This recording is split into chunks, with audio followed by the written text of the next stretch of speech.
पहली बात तो भारतीय जनता पार्टी में टिकट की घोषणा जो है केंद्र से होती है, पार्लियामेंट्री जो है कमेटी बैठती है, उसके बाद टिकट की घोषणा ऑफिशियल तरीके से होता है।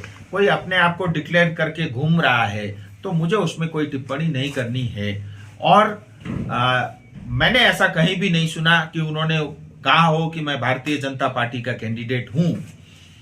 ऐसा मैंने व्यक्तिगत तौर पे आज तक नहीं सुना। और जितना मैं जानता हूं, मैं मेंबर ऑफ पार्लियामेंट अभी भी हूं दार्जिलिंग का, और कोई इस तरह के भ्रम की स्थिति पैदा करता है और गलत बयानबाजी करता है तो मुझे उसके ऊपर जो है आज तो नहीं लेकिन समय आने पे मैं उसका जवाब अच्छे से दूंगा, क्योंकि जब तक मैं अपने कानों से स्पष्ट रूप से न सुनूं तो मुझे लगता है इस तरह के अफवाह में मैं अपना समय बर्बाद क्यों करूं।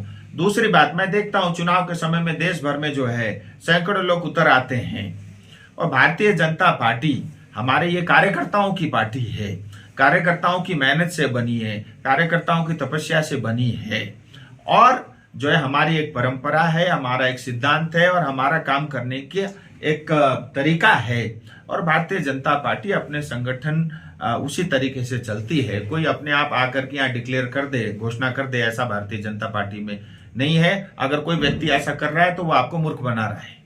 हाल ही में आपने गृह मंत्री से मुलाकात किया था पहाड़ के इश्यू के लिए। मैं समस्त जनता को ये कहना चाहता हूँ, भारत सरकार और भारतीय जनता पार्टी दोनों गोरखाओं की समस्याओं को लेकर के गंभीर है, और हमारा समाधान भी भारत की यही सरकार और भारतीय जनता पार्टी करेगी। आप निश्चिंत रहिए, और लगातार इस पे काम चल रहा है। लेकिन हमारे जो विषय हैं, इश्यूज हैं, उसके अंदर में कई सारी परेशानियां रहती है, और इसीलिए उचित समय का जो है भारत सरकार ये सुनिश्चित करना चाहती है कि जैसे उचित समय भारत सरकार को लगेगा उसकी घोषणा करेगी।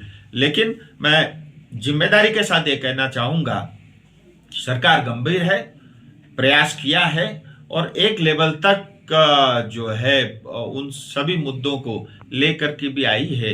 इससे ज्यादा मैं आज कोई टिप्पणी इसमें करना नहीं चाहूंगा। अगली चुनाव में फिर 2024 में सांसद के हिसाब से फिर राजू बिष्ट को पहाड़ में या दार्जिलिंग लोकसभा सीट में देखा जाएगा। देखिए, मेरा ये मानना है, मेरा ये सौभाग्य है कि मुझे 5 साल बहुत अच्छे से लोगों का सेवा करने का मुझे सौभाग्य मिला। मैं समस्त जनता का ऋणी हूँ, और मुझे भी ये लगता है कि जनता ने पिछले 5 साल में मेरे काम को अच्छे से देखा है।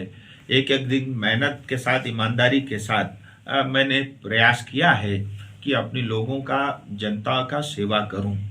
अब भविष्य में किसको जिताना नहीं जिताना ये जनता ने तय करने का विषय है।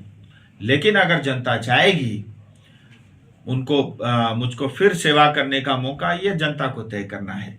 और मैं तो बार बार एक ही बात कहता हूं, मेरे लिए राजनीति करना बहुत अनिवार्य नहीं है, लेकिन हमारे कुछ इश्यूज हैं, कुछ मुद्दे हैं जो हमारे संपूर्ण गोरखा समाज से जुड़ा हुआ विषय है, और इन सब समस्याओं का समाधान होना चाहिए।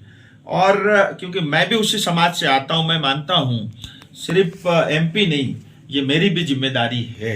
इसलिए मैंने तो प्रण कर रखा है कि हमारी जो समस्या है उसका समाधान होना चाहिए, और मैं उस काम के लिए मैं तब भी कर रहा था, पिछले 5 साल से लगातार कर रहा हूं, और भविष्य में भी करता रहूंगा। लेकिन किसको एमपी जिताना नहीं जिताना वो जनता तय करती है, जनता की वोट से होता है।